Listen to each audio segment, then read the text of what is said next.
तो बोलो, अच्छी जगह है ना? बहुत जबरदस्त है, मैं तो फिदा हो गई। अय, जरा सोचो तो कैसे लोग रहते होंगे यहाँ पर। न जाने कैसी कैसी लव स्टोरीज होंगी यहाँ के लोगों की। आज तो बहुत रोमांटिक हो रही हो। हाँ, शायद थोड़ी जज्बाती हो रही हूँ मैं आज। क्या वजह है? दुआ की बेबी का जेंडर पता चलेगा आज। अरे वाह, आखिर कब इतनी बड़ी हो गई ये लड़की? वाकई हो गई, शादी हो गई और अब तो एक बच्चे की माँ बनने जा रही है वो।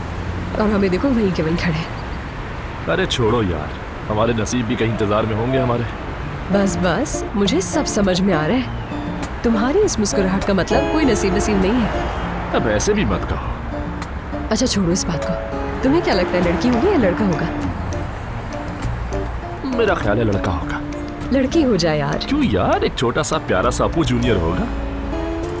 ओनाल फैमिली के मर्द तो बड़े बदतमीज हैं भाई। मुझे तो लिफ्ट कराई नहीं उसने अब तक। लिफ्ट नहीं कराई ना, डर गया तुमसे। खैर जो भी हुआ अच्छा ही हुआ है, तुम भी अब उसके पीछे नहीं भागोगी। यार मैं उस गंजे बूढ़े अब्बू के पीछे भागूंगी भी क्यों भला। सलाम, मैंने सोचा कि खुद ही मैसेज कर दूं तुम्हें। एलिफ, तुम चलो, मैं आता हूँ। हाँ ठीक है। मुझे बातें सुना रहे हो, खुद किसका दीवाना हो गया है। जैसे मैं जानती नहीं तुम किसे मैसेज करने गए हो।